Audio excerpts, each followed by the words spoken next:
Hello guys, कैसे हैं आप सब लोग। मेरा नाम है आकर्षण महाजन और मैं आपका अपने इस यूट्यूब चैनल पॉलिटी पल्स में बहुत बहुत स्वागत करता हूं। मेरे इस चैनल पे आपको पॉलिटिकल साइंस से रिलेटेड वीडियोस और लेक्चर्स देखने को मिलते रहेंगे। टू मेक श्योर आप इस चैनल को ज़रूर सब्सक्राइब करें और बेल आइकन को ज़रूर ऑन करें और क्वालिटी कंटेंट लाने की जिम्मेवारी मेरी होगी, आप मेरे ऊपर छोड़ दीजिएगा। तो आज की इस वीडियो में हम पढ़ने वाले हैं evolution of democracy as a colonial perspective. तो हमारे इंडिया में जो डेमोक्रेसी है वो कैसे आई, कैसे, ठीक है, क्या वो एक टाइप का हम कह सकते हैं, क्या वो रीजंस थे जिस वजह से हमारी डेमोक्रेसी जो है हमारे इंडिया को देखने को मिलती है। और आज की डेट में आपको पता है कि इंडिया जो है one of the biggest democracy all over in the world, ठीक है। तो ये डेमोक्रेसी की शुरुआत कैसे हुई, ये देखना, ये पढ़ना तो बहुत ही जरूरी हमारे लिए हो जाता है। तो चलिए इस वीडियो को स्टार्ट करते हैं और ये लेक्चर बहुत ही ज़्यादा इंपॉर्टेंट लेक्चर है for the exam point of view also. तो आप ज़रूर इसको पढ़ के जाइएगा, इस टॉपिक को हल्के में मत लीजिएगा। तो क्या बोल रहे हैं यहाँ पे, India has remained under the British imperial rule for almost over a century, ठीक है, for almost over a century. जो इंडिया है वो ब्रिटिश इंपीरियल रूल यानी ब्रिटिश हुकूमत के अंदर रहा फॉर ऑलमोस्ट सेंचुरी। सेंचुरी का क्या मतलब हुआ, 100 साल, ठीक है। जो हमारा इंडिया था वो ब्रिटिश हुकूमत के अंदर 100 साल यानी करीबन 10 दशकों तक रहा, ठीक है। Hence the influence and impact of the British governance structure and processes was liable to be there. जाहिर सी बात है, अगर ब्रिटिश हुकूमत हमारे इंडिया पे राज करेगी तो उन्होंने जो हमारे ऊपर रूल करने के लिए जो पॉलिटिकल सेटअप बिठाया होगा, तो उसको हम इस वीडियो में स्टडी करने वाले हैं। जो भी जितने भी टाइप के उन्होंने यहाँ पे पॉलिटिकल रिफॉर्म्स किए या एक्ट्स निकाले, चार्टर्स निकाले, हम उनके बारे में यहाँ पे स्टडी करेंगे। दूसरा पॉइंट यहाँ पे क्या देखने को मिलता है, the Indian constitution although was enacted by the constituent assembly, ठीक है, yet the genesis of the evolution of the Indian democracy could be traced back to all the events and acts, orders passed by the British Parliament enforced in British colonial India। क्या बोल रहा है कि जो India का जो constitution है, हम सभी जानते हैं कि वो कॉन्स्टिट्यूएंट असेंबली के द्वारा इनैक्ट किया गया था, ठीक है। हमारा इंडियन कॉन्स्टिट्यूशन इवॉल्व नहीं हुआ है, हमारा इंडियन कॉन्स्टिट्यूशन जो है वो इनैक्ट किया गया है बाय द कॉन्स्टिट्यूएंट असेंबली। ये आपको पता होना चाहिए, इनैक्ट के बीच का डिफरेंस और हमारा इवॉल्व होने के बीच का डिफरेंस आपको पता होना चाहिए। इनैक्ट मतलब लागू करना, इवॉल्व मतलब जब कोई टाइम धीरे धीरे टाइम कोई भी चीज धीरे धीरे टाइम के साथ ग्रो करती है उसको हम इवोल्यूशन कहते हैं, ठीक है। तो हमारा जो इंडियन कॉन्स्टिट्यूशन था वो इनैक्ट किया गया कॉन्स्टिट्यूएंट असेंबली में, बट फिर भी जो इसका कोर कंसेप्ट है, जो इसका इवोल्यूशन आप देखने को मिलता है, जो सेंट्रल आइडिया देखने को मिलता है इंडियन डेमोक्रेसी का या इंडियन कॉन्स्टिट्यूशन का, वो could be traced back to all the acts and events. जो भी एक्ट्स ब्रिटिश गवर्नमेंट ने हमारे कॉलोनियल ईरा के टाइम पे जो हमारे इंडिया में हमारे ऊपर रूल करने के लिए जितने भी एक्ट्स चार्टर्स जो हमारे ऊपर एक टाइप के उन्होंने इम्प्लीमेंट किए हमें रूल करने के लिए ब्रिटिश कॉलोनियल ईरा में, तो वो सभी एक्ट्स या चार्टर जो हैं उनमें हमें इवोल्यूशन ऑफ इंडियन डेमोक्रेसी देखने को मिलती है, ठीक है। The process of evolution of democracy was started with the implementation of Regulating Act of 1773 and continued till Independence of India Act 1947. Regulating Act of 1773 was followed by Pitt's India Act of 1774, Charter Act of 1813 and Charter Act of 1853। अब देखो क्या है कि जो evolution है हमारी Indian democracy का, जैसा कि मैंने आपको बताया कि ये सभी रेगुलेटिंग एक्ट्स हमें पढ़ने पड़ेंगे, चार्टर एक्ट्स पढ़ने पड़ेंगे, तो हमें इनके बारे में थोड़ा जो है डीप अंडरस्टैंडिंग देखने को मिलेगी। अब ये जितने भी चार्टर एक्ट्स या जितने भी मैंने एक्ट्स यहाँ पे लिखे हैं, सिर्फ इतने ही एक्ट्स नहीं हैं। अगर आपको इसको डीप में स्टडी करना है तो मैं आपको सजेस्ट करूंगा कि आप एम लक्ष्मीकांत जो है वो जरूर आप बाय कीजिए मार्केट से। उसमें आपको जो है ऐसा नहीं देखने को मिलेगा, उसमें आपको देखने को मिलेगा डिवीजन देखने को मिलेगी कंपनी रूल और क्राउन रूल के बीच में, ठीक है। कंपनी रूल में आपको जो है कंपनी रूल में आपको जो ब्रिटिश ईस्ट इंडिया कंपनी जो जो कि हमारे इंडिया में एज अ मसालों की ट्रेड करने आए थे, उस टाइम पे जो जितने भी टाइप के एक्ट्स और चार्टर्स लगे थे उसके बारे में स्टडी करने को मिलेगा। और क्राउन रूल में जब जो हमारी ब्रिटिश ईस्ट इंडिया कंपनी जो है उतनी सक्षम नहीं रही कि वो जो है इंडियंस को मतलब कंट्रोल कर पाए, तो वो सभी पावर्स जो थी वो क्राउन रूल में उन्होंने वो कर दी, शिफ्ट कर दी। तो ये जो है वहाँ पे क्लासिफिकेशन देखने को मिलती है एम लक्ष्मीकांत में। तो ये सिर्फ इतने ही एक्ट्स नहीं है, एक्ट्स तो बहुत बहुत सारे हैं, लेकिन हम इस वीडियो में जो मेन मेन एक्ट्स हैं उन्हीं को स्टडी करेंगे। तो चलिए अगली स्लाइड पे चलते हैं। तो फर्स्ट ऑफ ऑल हमारा जो यहाँ पे पहला एक्ट है वो है गवर्नमेंट ऑफ इंडिया एक्ट 1858, ठीक है। क्या लिखता है कि this act was also known as act of good government as it aimed at reforming the administrative setup after the revolt of 1857। जैसा कि आपको पता होगा कि रिवॉल्ट ऑफ 1857 जो था one of the biggest events in the Indian history माना जाता है। ठीक है, मंगल पांडे हो गए या जितने भी हमारे पास भगत सिंह हो गए या हमारी रानी लक्ष्मीबाई हो गई, तांतिया टोपे हो गए। ठीक है, ये जितने भी थे अलग अलग जगहों से हमारे यहाँ पे इंडिया में रिवॉल्ट हुआ, और जो इनफील्ड राइफल्स का यहाँ पे इस्तेमाल हुआ था रिवॉल्ट ऑफ 1857 में, ये एक हिसाब की यहाँ पे क्या था, एज अ, ये सभी इवेंट्स ने, जो रिवॉल्ट ऑफ 1857 का जो मेजर इवेंट था, इसने ब्रिटिशर्स को बैकफुट पे ला दिया। ये थोड़ा सा यहाँ पे डर गए थे कि इंडियंस के ऊपर कंट्रोल करना यहाँ पे थोड़ा सा मुश्किल हो गया है। कंपनी सिर्फ, अब कंपनी जो है वो रूल नहीं कर सकती इंडियंस के ऊपर। अब इंडियंस के ऊपर रूल जो है वो क्राउन रूल ही कर सकता है। अब मेन फीचर्स क्या है इस एक्ट के, हम देखते हैं यहाँ पे। इसमें पहला पॉइंट है, transfer the government territories and revenues from the hands of the British East India company to British crown. जैसा कि मैंने आपको अभी बताया कि जो सब्जेक्ट्स थे जो कि रिलेट करते थे किससे, गवर्नमेंट से, टेरिटरीज से और रेवेन्यूज से, ये जो तीन सब्जेक्ट्स थे, ये ब्रिटिश ईस्ट इंडिया कंपनी के हाथों से यहाँ पे शिफ्ट कर दिए गए, या इन जो सब्जेक्ट्स के ऊपर जो फैसला था वो अब ब्रिटिश क्राउन सुनाएगा, ना कि ब्रिटिश ईस्ट इंडिया कंपनी सुनाएगी। एक टाइप की जो अथॉरिटी थी वो चली गई from the hands of company and shifted to the hands of British crown. समझ आई? अगले पॉइंट पे चलते हैं। The rule of East India company was completely replaced by the British crown in India. वही बात होगी कि जो ईस्ट इंडिया कंपनी थी उसके हाथों से पावर्स को छीन लिया गया, और उनको उन पावर्स को जो है ब्रिटिश क्राउन के हाथ में सौंप दिया गया। अब हम अगला पॉइंट स्टडी करते हैं। The powers of British crown were now to be exercise by the secretary of state of India. क्या है, अब एक पोस्ट बनाई गई किसकी, SOS की, secretary of state for India की एक पोस्ट बनाई गई। और ये जो है ये ब्रिटिश क्राउन के अंडर काम करेगा। समझ रहे हो? मतलब ऊपर आपका आ गया ब्रिटिश क्राउन, नीचे हमारा आ गया हमारा SOS।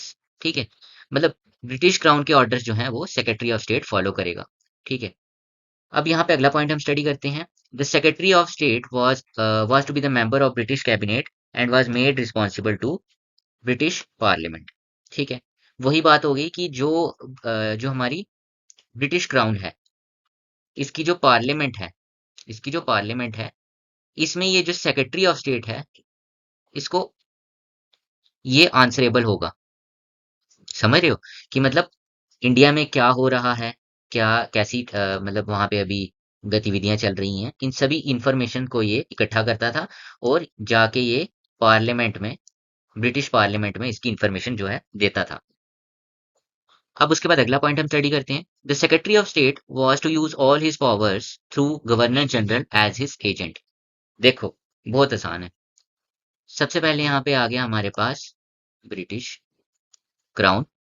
ठीक है, फिर उसके बाद हमारे पास आ गया सेक्रेटरी ऑफ स्टेट, फिर उसके बाद हमारे पास क्या आ गया, जी, जी माने गवर्नर जनरल। ठीक है, क्या है यहाँ पे, ब्रिटिश क्राउन जो है ऑर्डर देगा सेक्रेटरी ऑफ स्टेट को।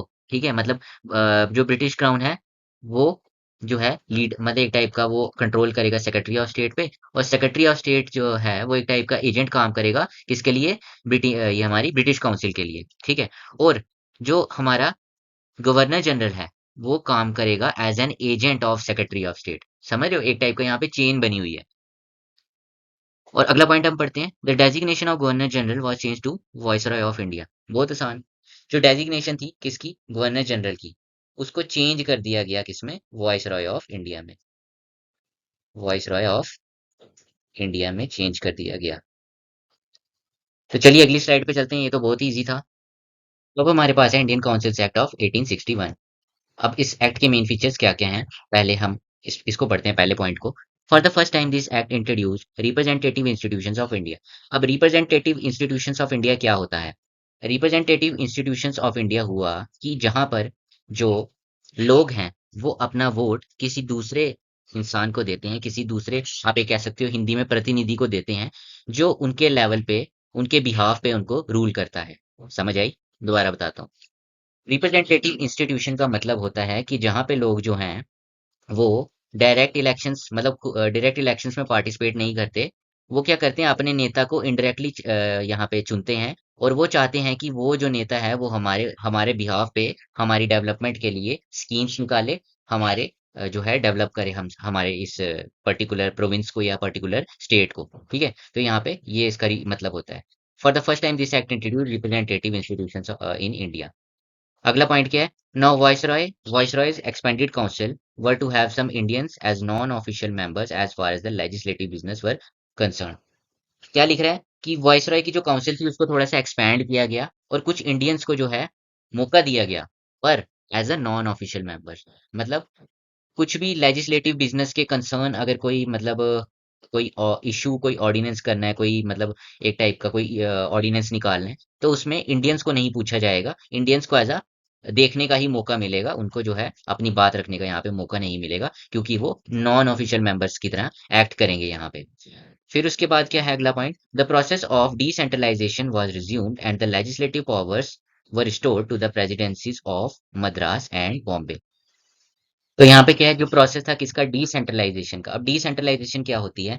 डिसेंट्रलाइजेशन का मतलब होता है the process of dispersing decision making authority and functions from a central location और a group to lower levels of management. इसको हिंदी में अगर इजीली मैं आपको समझाऊं कि एक ऐसी ऑर्गेनाइजेशन जो कि टॉप लेवल पे बैठी हुई है, ठीक है, वो अपनी जो पावर्स है उसको अपने नीचे के जो लेवल्स हैं, लोअर लेवल्स हैं, उस पे जो है वो अपना जो है काम जो है डिवाइड कर देती है। इसको हम डिसेंट्रलाइजेशन कहते हैं। डिसेंट्रलाइजेशन का मतलब सिंपली ये भी हो सकता है कि सारी पावर जो है वो एक टाइप का एक बंदे के हाथ में नहीं है, ये सेंटर के पास नहीं है। उसने अपनी जो पावर्स है वो लोकल ऑफिसेस या छोटी छोटी जो ऑर्गेनाइजेशंस हैं उसमें अपनी पावर्स को डिवाइड किया हुआ है। अब अगला पॉइंट देखते हैं। Portfolio system was also introduced. Portfolio system को भी यहाँ पे इन्होंने इंट्रोड्यूस किया। फिर उसके बाद viceroy has given the power issue ordinances. बहुत आसान है। जो वॉइसरॉय था उस टाइम पे, उसको जो है अथॉरिटी दी गई या पावर दी गई कि वो इशू कर सकता है ऑर्डिनेंसेस, बट इसको जो है आंसरेबल बनाया गया टू द ब्रिटिश क्राउन। तो चलें अब हम पढ़ेंगे इंडियन काउंसिल्स एक्ट ऑफ 1892। क्या बोल रहे हैं यहाँ पे कि this act introduce the system of elections but in an indirect manner. अब यहाँ पे इलेक्शंस तो हुआ करेंगी लेकिन इनडायरेक्ट मैनर में। अब इनडायरेक्ट मैनर क्या हो गया? अब यहाँ पे इनडायरेक्ट मैनर यही हो गया कि यहाँ पे कोई भी नेता जो है वो डायरेक्टली ब्रिटिश जो है हुकूमत यहाँ पे डायरेक्टली अपने मतलब विल के अनुसार जो है बिठाएगी नहीं इंडियंस के ऊपर। इंडियंस जो हैं वो वोट देंगे और वो अपना प्रतिनिधि खुद चुनेंगे, अपनी इच्छा अनुसार वो है अपनी जो लीडर है वो उसको चुनेंगे। पर यहाँ पे एक चीज ध्यान देने वाली ये होगी कि सभी इंडियंस को यहाँ पे मौका नहीं दिया गया था। बहुत ही लेस नंबर ऑफ लोग थे, कुछ गिने चुने लोग थे जिनको जो है ब्रिटिश जो हुकूमत है, जो ब्रिटिश क्राउन द्वारा जो रूल किया जा रहा था, उनके अंडर जो था वोटिंग राइट दिया गया था उनको कि वो जो है सिस्टम इलेक्शंस में पार्टिसिपेट कर सकते हैं और अपना जो है लीडर चुन सकते हैं। नेक्स्ट पॉइंट क्या है? Powers of the legislative councils were enlarged as they could now discuss budgetary processes and could address questions to the executive। अब क्या बोल रहे हैं कि लेजिस्लेटिव काउंसिल जो थी, ठीक है, लेजिस्लेटिव काउंसिल जो थी उनको एनलार्ज किया गया, उनको थोड़ा सा बढ़ाया गया और उनकी पावर्स को भी जो है थोड़ा सा यहाँ पे इंक्रीज किया गया। किस टर्म्स में? कि वो अब बजटरी प्रोसेसेस यानी बजट के रिलेट वो यहाँ पे बात कर सकते हैं कि इंडिया का बजट कैसा होना चाहिए, किस टाइप का होना चाहिए। और जो ये जो हमारी ये थी लेजिस्लेटिव काउंसिल थी, इसको ये भी अथॉरिटी दी गई कि एग्जीक्यूटिव को क्वेश्चंस एड्रेस कर सकती है। ठीक है, मींस एक टाइप के यहाँ पे इंडियंस को यहाँ पे मौका दिया गया कि आप जो है क्वेश्चंस मतलब पूछ सकते हो एग्जीक्यूटिव को यानी ब्रिटिश क्राउन को। बट यहाँ पे जो ध्यान देने वाली बात ये होगी कि यहाँ पे ये कैच देखने को मिलेगा कि ब्रिटिश क्राउन जो है उन क्वेश्चंस को आंसर करने में कंफर्टेबल है तो वो आंसर देगा, अगर नहीं है तो वो इन क्वेश्चंस को स्किप भी कर सकता है। वो उसकी मर्जी है एग्जीक्यूटिव की कि वो उनको एड्रेस करेगा क्वेश्चंस को या नहीं। अब उसके बाद अगला पॉइंट देखते हैं। The majority of all the official members remained intact at both central and provincial legislative council. जो मेजोरिटी थी किसकी? ऑफिशियल मेंबर्स की। जितने भी ऑफिशियल मेंबर्स थे उनकी जो मेजोरिटी थी कहाँ पे? सेंट्रल लेवल पे और प्रोविंशियल लेजिस्लेटिव लेवल पे वो इंटैक्ट रही, माने सेम रही, उसमें कोई चेंज यहाँ पे देखने को नहीं मिला। तो अब हम पढ़ते हैं इंडियन काउंसिल्स एक्ट ऑफ 1909। अब ये एक्ट भी बहुत ज्यादा इंपॉर्टेंट है, ये भी आप जरूर पढ़ के जाइएगा, इसको जरूर लिखिएगा और अच्छे से इसको प्रिपेयर कीजिएगा, कि एज अ कॉम्पिटिटिव लेवल भी इसके ऊपर बहुत से क्वेश्चंस देखने को मिले हैं। क्या बोलता है, this act is also known as Morley Minto reforms. Lord Morley at that time was the secretary of state for India and Lord Minto was the viceroy of India. The main features of this act were, क्या बोल रहा है कि ये जो act था इसको Morley Minto reforms भी कहते थे। ठीक है, उस टाइम पे मतलब 1909 में लॉर्ड मॉर्ले जो थे वो क्या थे, सेक्रेटरी ऑफ स्टेट माने एसओएस थे, secretary of state of India थे। और उनके अंडर जो था, जो वाइसरॉय अपॉइंट किया गया था, उसका नाम क्या था, लॉर्ड मिंटो। ठीक है, लॉर्ड मिंटो जो था as a viceroy of India हमारे यहाँ पे काम कर रहा था। ठीक है, अब इस एक्ट के मेन फीचर्स हमें क्या क्या देखने को मिलते हैं। पहला पॉइंट यहाँ पे लिखा है, the name of the central legislative council was change to imperial legislative council. जो नाम था किसका, सेंट्रल लेजिस्लेटिव काउंसिल का, उसको रिप्लेस कर दिया गया या तो उसको चेंज कर दिया गया from the imperial legislative council.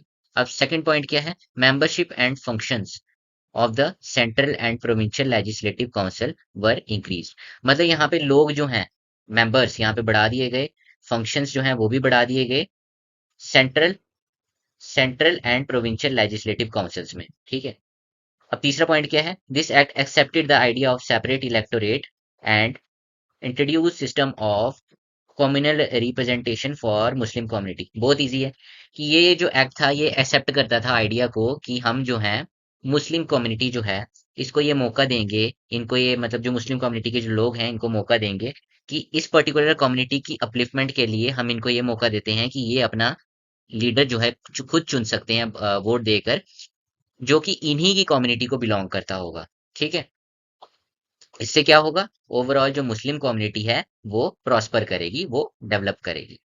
अब अगला पॉइंट देखते हैं, two Indians were to be nominated to the councils of secretary of state as Indian affairs. अब क्या बोल रहा है कि दो इंडियंस को जो है वो नॉमिनेट किया गया, इलेक्ट नहीं किया गया, नॉमिनेट किया गया। नॉमिनेट मतलब डायरेक्टली अपॉइंट किया गया। ठीक है, दो इंडियंस को डायरेक्टली नॉमिनेट किया गया to the council of secretary of state. ठीक है, जो काउंसिल थी किसकी, सेक्रेटरी ऑफ स्टेट की, वहां पे इनको अपॉइंट किया गया दो इंडियंस को। और वो क्या बताते थे, सेक्रेटरी ऑफ स्टेट को इंडियन अफेयर्स के बारे में बताते थे कि इंडिया में क्या चल रहा है, क्या डेवलपमेंट करवानी चाहिए या किसके रिलेटेड, वो सभी इंफॉर्मेशन जो है यहाँ पे सेक्रेटरी ऑफ स्टेट को वो दिया करते थे, ये जो दो इंडियंस थे। तो चलिए अगली स्लाइड पे चलते हैं, यहाँ पे हम पढ़ेंगे गवर्नमेंट ऑफ इंडिया एक्ट 1919 के बारे में। अब ये बहुत इंपॉर्टेंट एक्ट है, इसको आप बिल्कुल भी स्किप नहीं कर सकते एग्जाम में। अगर आप इसको लिखेंगे तो यहाँ पे आप अच्छा सिक्योर कर पाएंगे, क्योंकि ये एक्ट जो है ये इंपॉर्टेंट भी है बहुत ज़्यादा। तो आप इसको स्किप मत कीजिएगा, इसको जरूर लिखिएगा। एक 1919 वाला एक्ट हो गया और एक 1935 वाला एक्ट हो गया। ये दो एक्ट जो हैं आपने जरूर लिखने हैं अपने एग्जाम में। ठीक है, तो यहाँ पे क्या बोल रहा है, this act is also known as Montagu Chelmsford reforms.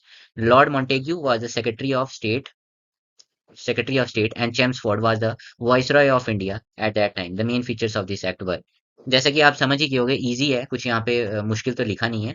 ये जो एक्ट था इसको आप मॉन्टेग्यू चेम्सफोर्ड रिफॉर्म्स के नाम से भी जानते हैं, किसको, गवर्नमेंट ऑफ इंडिया एक्ट को। ठीक है, उस टाइम पे जो लॉर्ड मॉन्टेग्यू थे वो सेक्रेटरी ऑफ स्टेट माने एसओएस थे। ठीक है, सेक्रेटरी ऑफ स्टेट थे। और जो चेम्सफोर्ड थे वो उनके अंडर काम करते थे, वो एक्ट करते थे as a viceroy of India उस टाइम पे। और इस एक्ट के मेन फीचर्स अब हम स्टडी करेंगे। क्या लिखता है कि the central subjects were demarcated and are separated from those of provincial one. जो सेंट्रल सब्जेक्ट्स थे, जो मतलब ऐसे सब्जेक्ट्स जिनके ऊपर सेंटर जो है वो अपना फैसला सुनाएगा, उनको डीमार्केट किया गया।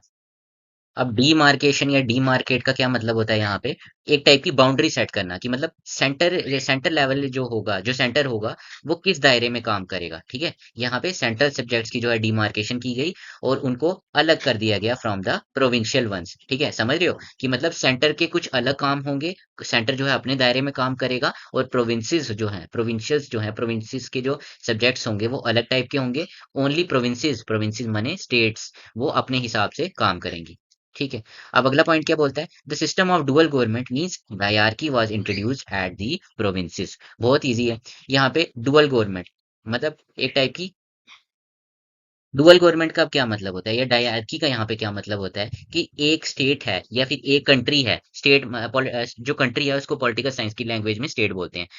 ठीक है, तो मैं स्टेट बोल जब भी बोला करूंगा आप समझ आया करना कि यहाँ पे किसकी बात हो रही है, कंट्री की बात हो रही है। ठीक है, तो क्या होती है डायरकी, डायरकी एक ऐसी फॉर्म ऑफ गवर्नमेंट होती है जिसमें जो स्टेट है उस उसको रूल करने के लिए दो पर्सन्स जो हैं वो बिठाए जाते हैं। ठीक है, एक टाइप के दो हेड्स होते हैं उसके, तो वो अपने हिसाब से गवर्नमेंट को चलाते हैं। ठीक है, इसको बोलते हैं डुअल गवर्नमेंट, इसलिए इसको डुअल गवर्नमेंट बोलते हैं। तो ये जो डायरकी है ये इंट्रोड्यूस की गई ब्रिटिशर्स के द्वारा एट दी प्रोविंसेस।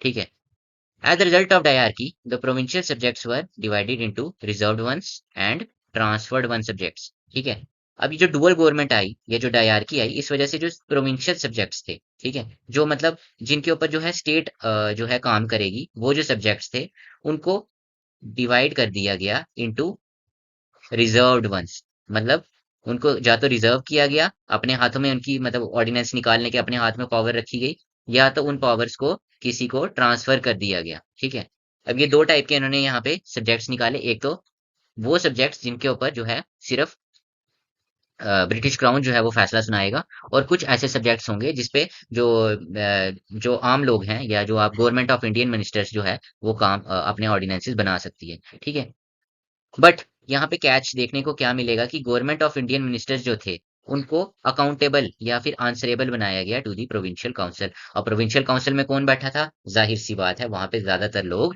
ब्रिटिश हुकूमत के बैठे थे। तो यहाँ पे एक टाइप की डेमोक्रेसी उनको दे तो रहे थे, लेकिन उसका कुछ फायदा नहीं था हमें, एज ए इंडियंस को कोई फायदा नहीं देखने को मिल रहा था। अब नेक्स्ट पॉइंट हम पढ़ते हैं। Communal electorate was extended to 6 Indian Christians, Anglo Indians and Europeans. जो कॉम्युनल इलेक्टोरेट है मतलब जाति के हिसाब से, मतलब रिलीजन के बेसिस पे जो है यहाँ पे लोग जो हैं अपने लीडर्स को चुनेंगे।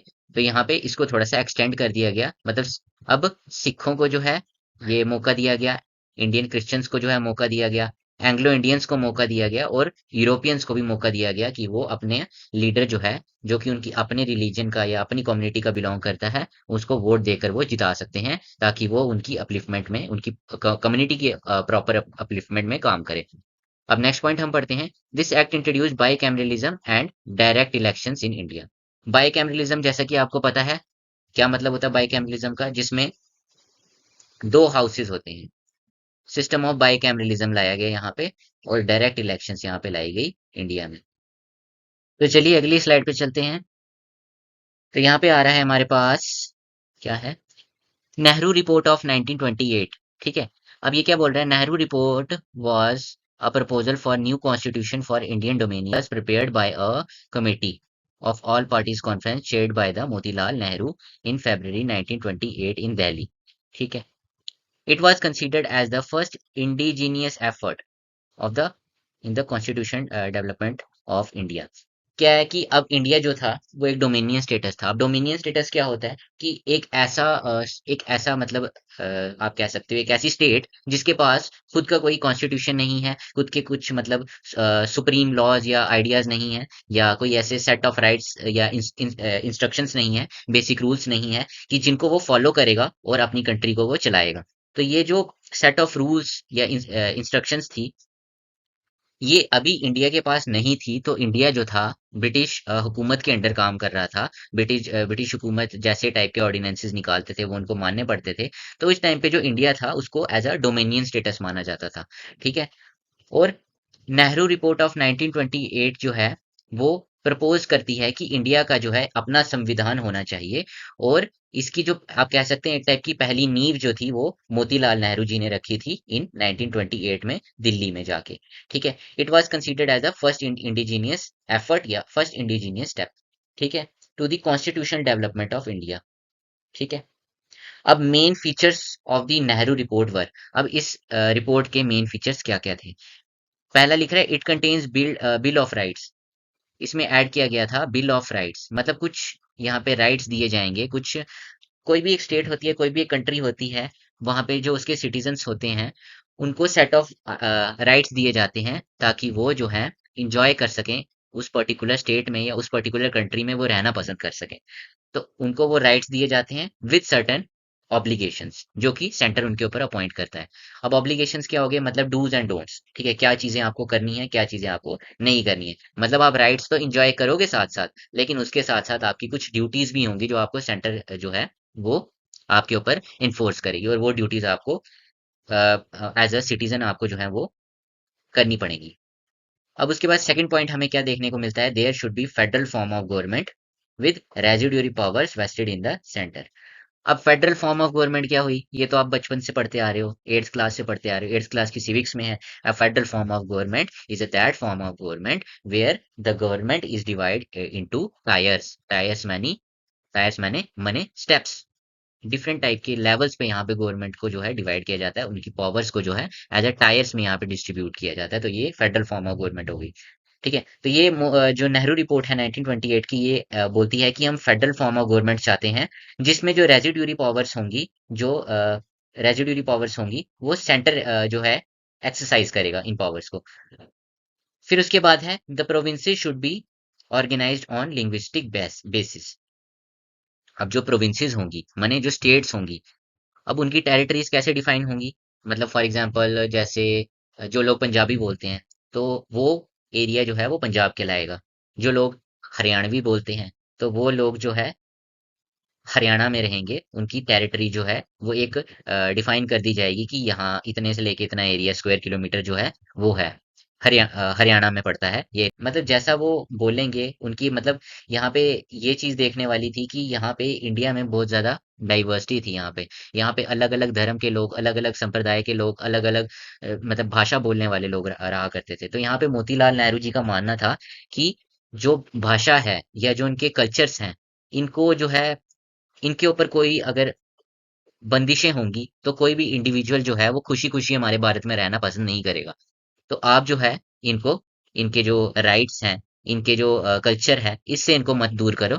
आप इनको जो है एक प्रॉपर फॉर्म में ऑर्गेनाइज करो। इसलिए प्रोविंसेस को जो माने स्टेट्स को जो है यहाँ पे ऑर्गेनाइज किया गया ऑन द लिंग्विस्टिक बेसिस कि जैस जहाँ की जो भाषा होगी जिस स्टेट की, वो वहाँ पे उसी स्टेट के लोग रहेंगे। Right to religion would given to all. यहाँ पे राइट टू रिलीजन क्या हो गया, राइट टू रिलीजन माने किसी भी इंसान को अपना रिलीजन जो है वो इंजॉय करने की यहाँ पे फुल छूट दे दी गई यहाँ पे कि कोई भी इंसान है, चाहे वो हिंदू है, चाहे वो मुस्लिम है, चाहे वो सिख है, चाहे वो पारसी है, चाहे वो बुद्धिस्ट है, जो भी है, एक सिंगल पर्सन अगर जो भी है, पोर्चुगीज है, कोई भी पर्सन है, ठीक है, वो किसी भी रिलीजन को बिलोंग करता है, किसी भी कम्युनिटी को बिलोंग करता है, उसको जो है कोई भी एक मेजॉरिटी का जो मेजॉरिटी रिलीजन होगा जो कि एक पर्टिकुलर स्टेट का होगा, जो जैसे एक पर्टिकुलर स्टेट इंडिया में जो है वो यहाँ पे हिंदूज की यहाँ पे पॉपुलेशन ज्यादा है। तो जो हिंदूज हैं जो कम क्वांटिटी में है हमारे इंडिया में, फॉर एग्जांपल मुस्लिम हमारे यहाँ पे माइनॉरिटी में है, क्रिश्चियंस हमारे यहाँ पे माइनॉरिटी में है, सिख्स हमारे यहाँ पे माइनॉरिटी में है। तो ये जो हिंदूज हैं, ये कभी भी इनके ऊपर जो है एक टाइप का आप कह सकते हो कि रूल नहीं कर सकते। आप इनके ऊपर मतलब प्रेशर नहीं डाल सकते कि आप जो है अपना रिलीजन जो है क्यों फॉलो कर रहे हो। अब ये इनकी मर्जी है, ये अपने हिसाब से अपना रिलीजन को, ये अपने हिसाब से अपने रिलीजन को चलाएंगे, अपने रिलीजन को ये वो करेंगे, अपलिफ्ट करेंगे। और जो भी इंस्टीट्यूशंस इनको फॉर्म करने पड़ेंगे, या रिलीजियस इंस्टीट्यूशंस फॉर्म करने पड़ेंगे, रिलीजियस जो एसोसिएशंस इनको फॉर्म करनी पड़ेंगी, एनजीओज फॉर्म करनी पड़ेंगी, तो ये करेंगे for the development of their particular religion. तो यहाँ पे ये ये नेहरू रिपोर्ट का मेन यहाँ पे फंक्शन देखने को मिलता है। फिर इसके बाद नेक्स्ट पॉइंट है, it it did not approve the system of communal electorate. अब देखो क्या था, मोतीलाल नेहरू जी थे, ये कहीं ना कहीं समझ गए थे कि ब्रिटिशर्स की क्या टेक्निक्स हैं, कि जिनकी वजह से इंडिया जो है वो एक टाइप का यहाँ पे जो ब्रिटिशर्स हैं वो फूट डालने की कोशिश कर रहे हैं हमारे रिलीजन के बीच में।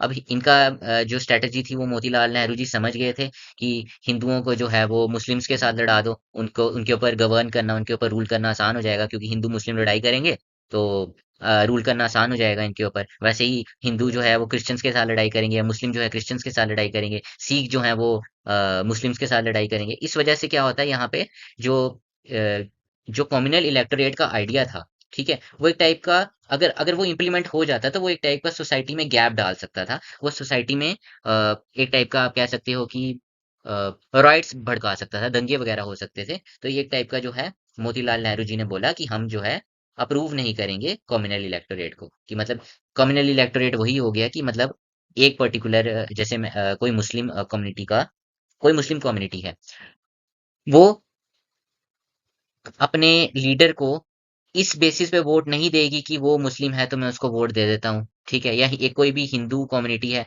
वो इस बेसिस पे वोट नहीं देगी कि मैं जो है ये मेरा हिंदू भाई है, मैं इसको वोट दे देता हूँ और इसको जिता देता हूँ। उन्होंने बोला कि जो इंसान कैपेबल होगा लीडर बनने के, जो इंसान कैपेबल होगा लीडर बनने के, उसी को हम पावर देंगे, उसी को हम जो है वोट देंगे, ताकि जो है आगे जाके करप्ट फॉर्म ऑफ गवर्नमेंट नहीं बने, एक अच्छी फॉर्म ऑफ गवर्नमेंट बने, और यहाँ पे पार्शियलिटी ना हो रिलीजियंस के बीच में। तो अब हम चलते हैं नेक्स्ट स्लाइड पे। तो यहाँ पे हम पढ़ेंगे गवर्नमेंट ऑफ इंडिया एक्ट 1935। अब इस एक्ट के मेन फीचर्स क्या थे? This act provided for the establishment of all India federation composed of the provinces and princely state. Provinces क्या हो गई? स्टेट्स। और प्रिंसली स्टेट्स क्या हो गई? जहाँ पे कोई भी राजा, निजाम, नवाब जो है वो रूल किया करता था। अब प्रोविंसेस माने स्टेट्स, और प्रिंसली स्टेट्स ये जो है ये अब इंडिया के अंदर आ गई। ठीक है, इंडिया के अंदर आ गई, अब इंडिया का पार्ट बन गई, आप एक हिसाब से कह सकते हो, एक टाइप की फेडरेशन हो गई यहाँ पे। अब इंडिया जो है वो यूनाइट होने लगा था। अब नेक्स्ट पॉइंट हम पढ़ते हैं। The powers would be divided between the center and the units into three lists: federal list, provincial list and concurrent list.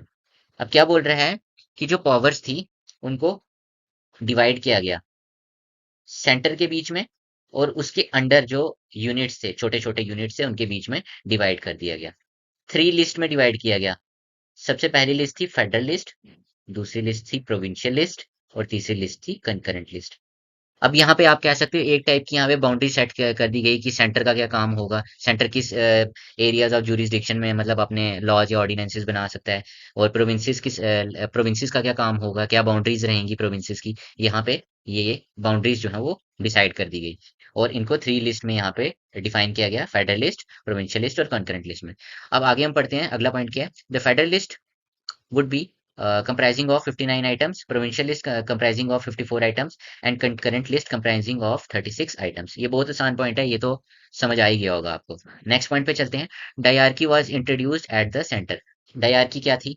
Dyarchy जैसे कि मैंने आपको पीछे बताया, डायरकी मींस डुअल गवर्नमेंट, मतलब एक एक कंट्री या एक स्टेट पे जब दो रूलर्स जो हैं वो रूल करते हैं, तो यहाँ पे हम क्या कहते हैं? यहाँ पे डुअल गवर्नमेंट है, यहाँ पे डायरकी है। तो ये जो डायरकी थी ये इंट्रोड्यूस की गई at the central level, centre में यहाँ पे डायरकी को इंट्रोड्यूस किया गया। It it also introduce bicameralism in 6 out of 11 provinces, namely Assam, Bengal, Bombay, Bihar, Maharashtra, united provinces. अब एक चीज यहाँ पे नोटिस करने वाली है कि यहाँ पे बाइकैमरलिज्म जो है यहाँ पे इंट्रोड्यूस कर दिया गया 6 प्रोविंसेस में, मतलब सारी 11 प्रोविंसेस में यहाँ पे इंट्रोड्यूस नहीं किया इन्होंने बाइकैमरलिज्म, सिर्फ 6 प्रोविंसेस में इन्होंने यहाँ पे इंट्रोड्यूस किया बाइकैमरलिज्म। अब इनका नाम जो है वो याद करने की मेरे पास यहाँ पे ट्रिक है। वो ट्रिक ये है, ए, न्यूमोनिक्स याद कर लो आप, A, B, इसके बेस में 3, M, U। ये निमोनिक्स आप याद कर लो। ए से आ गया आपके पास असम, बी से आपके पास आ गया B3, मतलब बी 3 बार आ रहा है, ठीक है। बंगाल आ गया, फिर दूसरे नंबर पे हमारे बॉम्बे आ गया, तीसरे नंबर पे हमारे पास बिहार आ गया, फिर हमारे पास एम से आया हमारे पास महाराष्ट्र, और फिर हमारे पास यू से क्या आ रहा है फाइनली? United provinces. इसको आप ऐसे याद कर सकते हो बाय यूजिंग दिस नोमोनिक्स। अब लास्ट पॉइंट क्या है? Separate electorate were given to woman, labour and schedule caste tribe, schedule caste, ठीक है। सेपरेट इलेक्टोरेट मतलब वुमेन्स को यहाँ पे अथॉरिटी दी गई, लेबर्स जो थे उनको अथॉरिटी दी गई, शेड्यूल कास्ट को यहाँ पे अथॉरिटी दी गई कि वो अपनी कम्युनिटी का बंदा जो है वो उसको चूज कर सकते हैं, ताकि वो इनकी पर्टिकुलर डेवलपमेंट में, इनकी कम्युनिटी की डेवलपमेंट में यह काम कर सके। ठीक है, तो चलिए नेक्स्ट स्लाइड पर चलते हैं। हमारे पास है इंडियन इंडिपेंडेंस एक्ट ऑफ 1947। ये सबसे इजी एक्ट है हमारे यहाँ पे। इसमें से मैक्सिमम पॉइंट्स आपको देखना पता ही होंगे, क्योंकि ये हिस्ट्री से बहुत ज्यादा रिलेट करता है। ठीक है, अब क्या लिख रहा है? This act was based mainly on the recommendations of the Mountbatten plan of 1947। 1947 full Indian independence act of 1947 came into force on 18th of July 1947। ये तो आपको पता ही है, इजी है ये। अब हम सीधे पॉइंट्स के ऊपर आते हैं। It ended British rule in India. अब ब्रिटिश शासन जो है वो खत्म हो गया था इंडिया में, और यहाँ पे जो है अपनी, मतलब इंडिया इंडिया के ऊपर अब इंडिया का ही राज होगा, इंडियन इंडिया के ही सिटीजन्स का राज होगा। ब्रिटिश रूल यहाँ से जाने वाला है अब। ठीक है। It divided the British Indian territory into two new states, India and Pakistan, with the dominion status. अब मैंने आपको पीछे भी बताया, पिछली स्लाइड में भी बताया कि डोमिनियन स्टेटस क्या होता है। स्टेटस उसको बोलते हैं, उस कंट्री को बोलते हैं कि जिसका अपना कोई कॉन्स्टिट्यूशन नहीं होता, कोई अपना सेट ऑफ रूल्स या अपने सेट ऑफ रूल्स या इंस्ट्रक्शंस या आइडियाज नहीं होते, कि जिसके ऊपर वो स्टेट है या जो कंट्री है वो चलेगी। ठीक है। कुछ गोल्स नहीं होते उनके पास कि वो क्या काम करेंगे, किस चीज के ऊपर काम करेंगे। ठीक है। लॉज का कुछ पता नहीं होता, तो उसको हम डोमिनियन स्टेटस बोलते हैं। डोमिनियन स्टेटस मतलब कोई ऐसा भी कह सकते हो कि कोई ऐसी स्टेट जो कि अपने डिसीजंस के लिए किसी दूसरी स्टेट के ऊपर जो है वो निर्भर है, मतलब सॉवरेनिटी उनके हाथ में नहीं है बेसिकली। ठीक है। डोमिनियन स्टेटस का मतलब ये होता है। अब जो ब्रिटिश इंडियन टेरिटरी थी उस टाइम पे, जो इंडिया था और पाकिस्तान था, वो एक एक टेरिटरी थी। अब जो ब्रिटिश इंडियन टेरिटरी थी उसको दो न्यू स्टेट्स में यहाँ पे डिवाइड कर दिया गया। सबसे पहला जो था डोमिनियन स्टेटस ऑफ इंडिया था, और दूसरा डोमिनियन स्टेटस ऑफ पाकिस्तान था। ठीक है। Under the commonwealth nations until their constitution came into effect. अब ये बोल रहा है कि इनको जो है अथॉरिटी दे दी गई कि आपका संविधान जब तक आप प्रिपेयर नहीं हो जाता, तब तक आप जो है वो डोमिनियन स्टेटस रहोगे। फिर अगला पॉइंट क्या बोलता है? The constitute assembly was also divided into two separate states. बहुत इजी पॉइंट है ये। To settle the boundaries between the India and Pakistan, a commission was constituted under the chairmanship of sir Cyril Radcliffe. देखो बहुत आसान है। यहाँ पे sir Cyril Radcliffe जो थी, उनकी चेयरमैनशिप के अंडर एक कमीशन का यहाँ पे गठन किया गया, जहाँ पे डिसाइड किया गया कि इंडिया और पाकिस्तान की बाउंड्रीज क्या रहने वाली हैं। ठीक है। इंडिया का कितना स्क्वायर किलोमीटर एरिया होगा और पाकिस्तान का कितना स्क्वायर किलोमीटर एरिया होगा, और बीच में जो बाइफरकेशन कैसी होगी, ये सर साइरल रेडक्लिफ जो कि चेयरमैन थे उस कमीशन के, इनकी ज्यूरिसडिक्शन के अंदर काम चल रहा था। फिर उसके बाद अगला पॉइंट हम देखते हैं। Lord Mountbatten became the first governor general of dominion of India. Lord Mountbatten जो थे वो उस टाइम पे first governor general of dominion of India थे। डोमिनियन ऑफ इंडिया कौन थे? First governor general of dominion of India कौन थे? Lord Mountbatten. ये कॉम्पिटिटिव लेवल पे आता है, थोड़ा ध्यान से पढ़ना है इसको। Later constituent assembly elected C Raja Gopalachari as a first governor general of independent India. मतलब जब इंडिया का अपना कॉन्स्टिट्यूशन बन गया, कॉन्स्टिट्यूएंट असेंबली जब बन गई हमारी, तो जो हमारे सी राजा गोपालाचारी थे, इनको फर्स्ट गवर्नर जनरल की पोस्ट पे यहाँ पे बिठाया गया। First governor general of independent India की पोस्ट पे यहाँ पे बिठाया गया, सॉरी। अब नेक्स्ट पॉइंट हम पढ़ते हैं। It empowered the constituent assemblies of both the dominions to draft, enact and adopt any constitution by their choice. Also princely state has given the authority to either join in Pakistan और India. बहुत easy है कि ये जो Indian independence act था, इसने एक type की पावर प्रोवाइड कर दी गई, पावर दे दी किसको? इंडिया को भी दे दी, पाकिस्तान को भी दे दी। ये दोनों डोमिनेंट स्टेटस थे, इन दोनों को पावर दे दी गई कि ये अपने हिसाब का कॉन्स्टिट्यूशन जो है वो फ्रेम कर सकते हैं, और ये क्या लॉज, क्या set of rules of instructions बनाएंगे जिनके ऊपर ये इनकी जो है स्टेट जो है वो चलेगी। ठीक है। ये क्या क्या लॉज, क्या क्या जो है पॉलिसीज जो है इम्प्लीमेंट करेंगे, क्या क्या फंडामेंटल राइट्स या क्या क्या बेनिफिट्स देंगे अपने सिटीजन्स को, क्या क्या गारंटीज प्रोवाइड करेंगे, ये इनके कॉन्स्टिट्यूशंस में ये लिखेंगे, डिफाइन करेंगे। ठीक है। Also princely state has given the authority to either join with Pakistan और इंडिया। और जो प्रिंसली स्टेट्स थी, जैसे कि मैंने आपको बताया, जहाँ पे या तो निजाम रूल कर रहा था, नवाब रूल कर रहा था, या कोई किंग रूल कर रहा था, तो वहाँ उनको उन जो स्टेट्स थी, ये जो प्रिंसली स्टेट्स थी, इनको खुली छूट दे दी गई कि आप या तो पाकिस्तान में आ जाओ, पाकिस्तान के साथ जुड़ जाओ, या तो आप इंडिया के साथ जुड़ जाओ। ठीक है। तो दोस्तों, हमारा लेक्चर हो गया खत्म। उम्मीद है मुझे कि आपको कुछ कुछ घुसा होगा दिमाग में, कुछ समझ आया होगा। अगर कुछ समझ नहीं आया होगा तो प्लीज़ इस वीडियो को दोबारा से देख लेना, और अगर फिर भी समझ नहीं आया तो कमेंट सेक्शन खुला है आपके लिए, आप मेरे से पूछ सकते हो। और अगर आपको इस पीपीटी का लिंक चाहिए ना, तो मैं डिस्क्रिप्शन बॉक्स में डाल दूंगा, आप इसको डाउनलोड कर लेना वहां से, और अपने नोट्स प्रिपेयर कर लेना। दीजिए मेरे को इजाज़त। Okay, bye bye.